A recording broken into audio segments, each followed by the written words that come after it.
যে জাতির শিক্ষা নেই সে জাতি কখনো উন্নত হতে পারে না। দীপুমণি এবং এই নফেলের মধ্য দিয়ে হাত দিয়ে আমাদের শিক্ষা ব্যবস্থা নতুন করে ধ্বংসের দ্বার প্রান্তে চলে গেছে। প্রিয় দর্শক, দেশ বিদেশের যেখান থেকে দেখছেন নিউ মিশনের মাল্টিমিডিয়ায় সবাইকে স্বাগতম। দর্শক, আপনারা জানেন গত 5 তারিখে একটি ছাত্র জনতার ঐতিহাসিক গণ অভ্যুত্থানে শেখ হাসিনা সরকারের পতন হয়েছে। তারপরেই 8 তারিখে নোবেল বিজয়ী অর্থনীতিবিদ ডক্টর ইউনূসের নেতৃত্বে একটি অন্তর্বর্তীকালীন সরকার গঠন করা হয়েছে।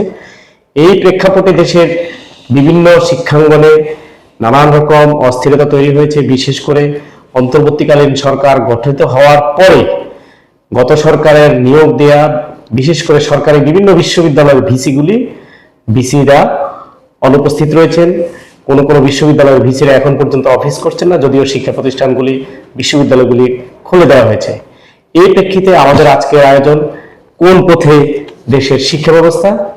আমাদের আয়োজনে আজকে আলোচনার জন্য উপস্থিত হয়েছেন চট্টগ্রাম বিশ্ববিদ্যালয়ের শিক্ষক, বিশিষ্ট শিক্ষাবিদ ও কলামিস্ট জনাব শাহ আলম। জনাব শাহ আলম, আপনাকে স্বাগত।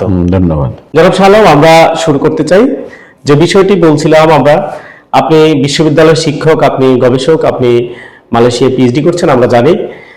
এই যে সরকার পরিবর্তিত অবস্থাতে নতুন যে সরকার হয়েছেন, তারপরে শিক্ষা উপদেষ্টা নিয়োগ দেওয়া হয়েছে, কিন্তু আমরা যতটুকু জেনেছি সংবাদপত্রে বিভিন্ন গণমাধ্যমে এসেছে, এখন পর্যন্ত দেশের বিশেষ করে সরকারি প্রায় 36টি বিশ্ববিদ্যালয়ের ভিসি নেই, প্রভিসি নেই, কোথাও প্রক্টর নেই। অর্থাৎ এক কথায় বলা চলে অভিভাবকহীন ভাবে রয়েছেন বিশ্ববিদ্যালয়গুলি। এই অবস্থায় বিশ্ববিদ্যালয় এবং আগামী দিনের শিক্ষার কি অবস্থা হতে পারে এবং করণীয় কি? আপনাকে অত্যন্ত ধন্যবাদ আপনি আমাকে আপনার অনুষ্ঠানে আমন্ত্রণ জানাবার জন্য। কারণ আমরা জানি শিক্ষা এমন একটা জিনিস, যে জাতির শিক্ষা নেই সে জাতি কখনো উন্নত হতে পারে না। আপনি ছোটকালে পড়েছেন, education is the backbone of the nation. শিক্ষা হচ্ছে জাতির মেরুদণ্ড।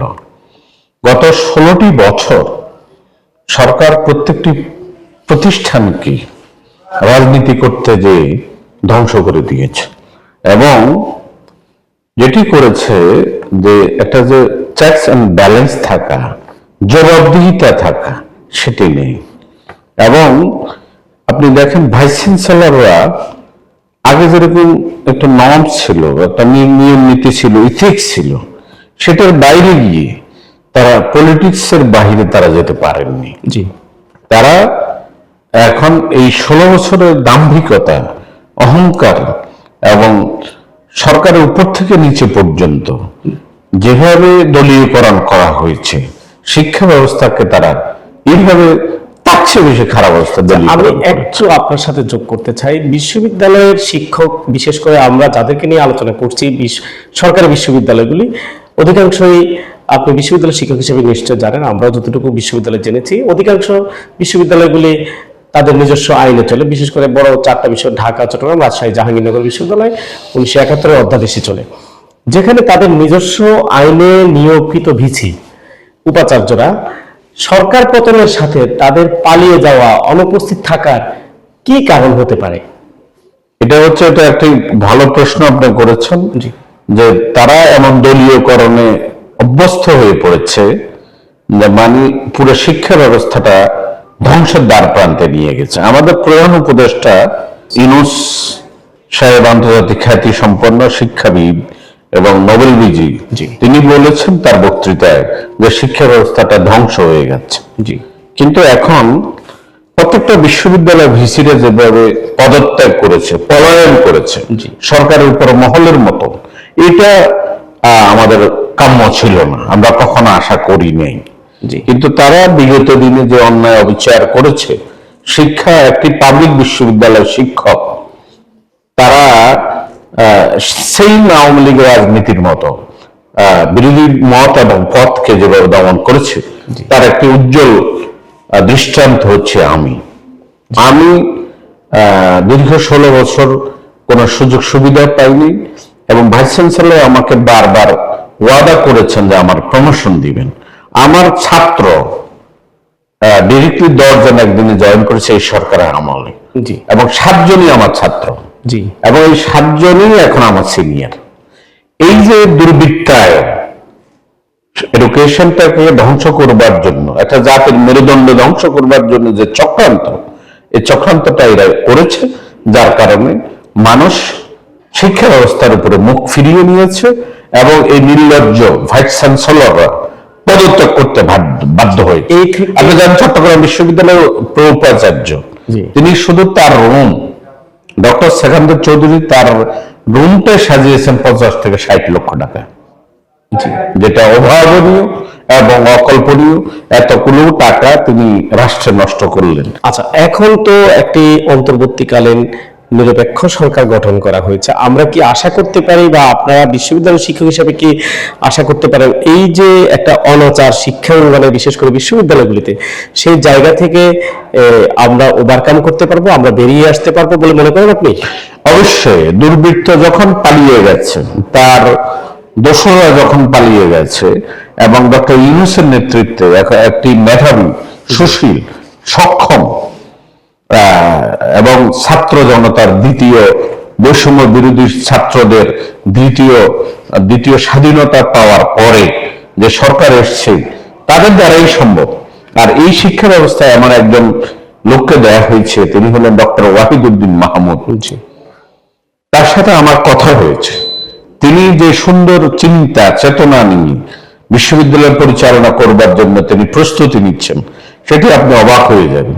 এবং ইতিমধ্যে আপনি দেখেছেন ঢাকা বিশ্ববিদ্যালয়ের ভাইস চ্যান্সেলর যিনি হয়েছেন, তিনি আন্তর্জাতিক খ্যাতি সম্পন্ন একজন শিক্ষাবিদ, এবং প্রো ভাইস চ্যান্সেলর যারা হয়েছেন তারাও অক্সফোর্ড ক্যামব্রিজের মতো জায়গায় পড়ালেখা করবার মতো তাদের অভিজ্ঞতা আছে।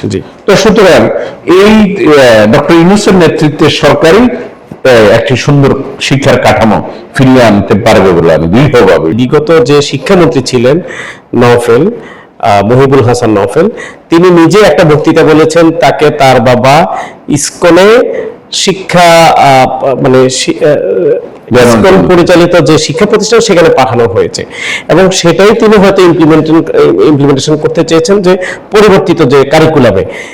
এই যে আসলে এটা কি আমাদেরকে ধর্ম বিমুখতা করার কোনো কৌশল ছিল কিনা? আমার দুঃখ লাগে, আমার ধর্ম বইতে মা কালী 10 হাতের ছবি, আমি অন্য ধর্মকে খাটো করছি না, কিন্তু ইসলাম ধর্মের মধ্যে কেন এইটা মা কালীর ছবি আছে? এবং আমি এই ছেলেটাকে বলি ব্যারিস্টার নওফেল, তাকে আমি বালক মন্ত্রী বলি, সে আমাদের অনেক জুনিয়র, দীপুমণি, এবং এই নওফেলের মধ্য দিয়ে হাত দিয়ে আমাদের শিক্ষা ব্যবস্থা নতুন করে ধ্বংসের দ্বার প্রান্তে চলে গেছে, যা ফেরত আনা আমাদের জন্য অনেক কষ্ট।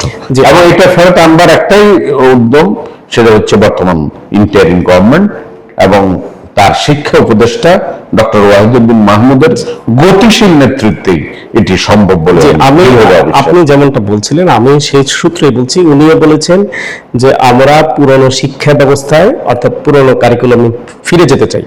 এক্ষেত্রে আসলে চ্যালেঞ্জ কি মনে করছেন আপনি? কারণ মধ্যখানে 15 বছর চলে গেছে, 8-10 বার কারিকুলাম চেঞ্জ হয়েছে, পরিবর্তন করা হয়েছে।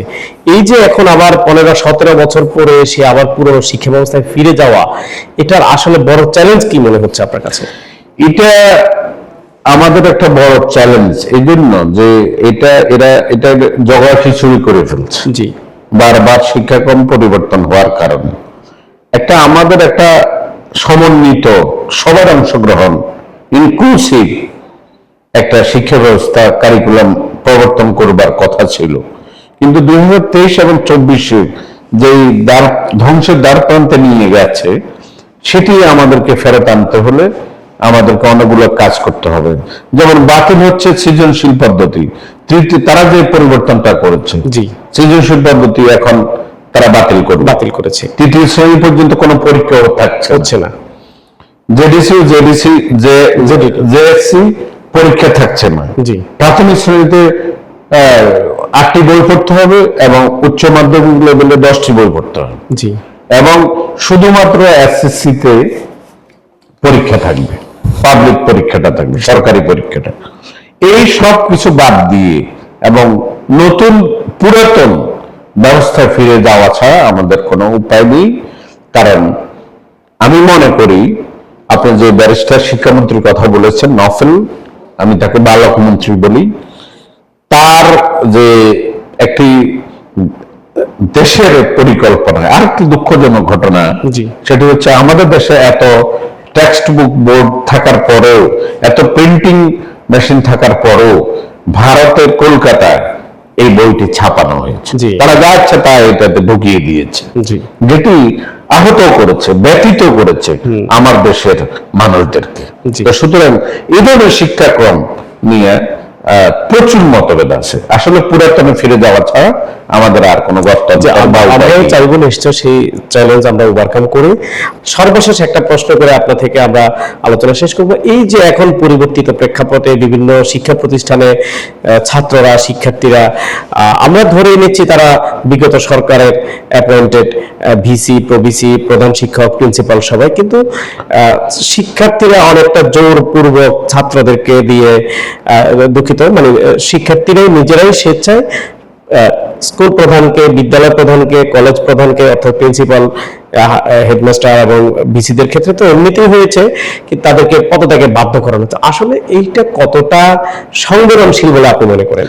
এই বিষয়টা আমারও মাঝে দুঃখ লাগে, কেন ছাত্ররা এটা করবে। কারণ বিগত দিনে যে কুফল শিক্ষা ব্যবস্থায় তৈরি হয়েছে, যে সন্ত্রাস কবলিত ক্যাম্পাস, যে একটি দল থাকবে, একটি ক্যাম্পাস থাকবে, একটি দলের ক্যাম্পাস থাকবে, এবং যে ছাত্ররা ছাত্রদের পক্ষে কথা বলবার কথা তারা সেটা বলেনি। তারা বলেছে আওয়ামী লীগের এজেন্ডা বাস্তবায়ন করবার জন্য। আমার ঢাকা বিশ্ববিদ্যালয় থেকে সবগুলো পাবলিক বিশ্ববিদ্যালয় বেশিরভাগই একটি দলের নিয়ন্ত্রণে ছিল, এবং তাদের কথা না শুনলে তারা নির্মম ভাবে, কিন্তু এখন বিষয় হচ্ছে মারা হতো। স্কুল পর্যায়ে, স্কুল এবং কলেজের প্রিন্সিপালদেরকে, তারপরে হেডমাস্টারদেরকে বাধ্য করানো হচ্ছে যে তারা যেন রিজাইন দেয়, পদত্যাগ করেন। সেটা আসলে কতটা আমাদের জন্য ভালো, কত ঘৃণা হয়ে জন্ম নিয়ে, কত কষ্ট জন্মিলে এই কাজটি হচ্ছে। কিন্তু এখন আবার আরেকটি বিষয়, কিছু নিরীহ মানুষও শিকার হচ্ছে। ভালো শিক্ষক, কিন্তু ওরা ছাত্ররা, ছাত্রদের আন্দোলনকে আমি স্বাগত জানাই, ধন্যবাদ জানাই, আমি কৃতজ্ঞ তাদের প্রতি। কিন্তু তারা সব জায়গায় মুখ দিলে হবে না, তাদেরকে, তাদের সিনিয়র আছে, আমরা মুরব্বী আছি, বুঝতে হবে। এবং তত্ত্বাবধায়ক সরকার একটা টার্গেট আছে, এই টার্গেট ফিল আপ করতে হলে তারা যেখানে সেখানে না পারলে এটা একসময় মুখ থুবড়ে পড়বে, কারণ জনগণ তখন ছাত্রদের উপর থেকে সমর্থন ফিরিয়ে নিবে। দর্শক, আপনারা শুনেছেন ইতিমধ্যেই বিশ্ববিদ্যালয় কোন, মানে আমাদের দেশের শিক্ষা ব্যবস্থা কোন পথে যাচ্ছে, সে নিয়ে আমরা বিশদ আলোচনা করেছি। আমরা আজকে এখানে শেষ করতে চাই। আশা করি আমাদের সঙ্গে থাকবেন। সবাইকে ধন্যবাদ। আপনাকে ধন্যবাদ।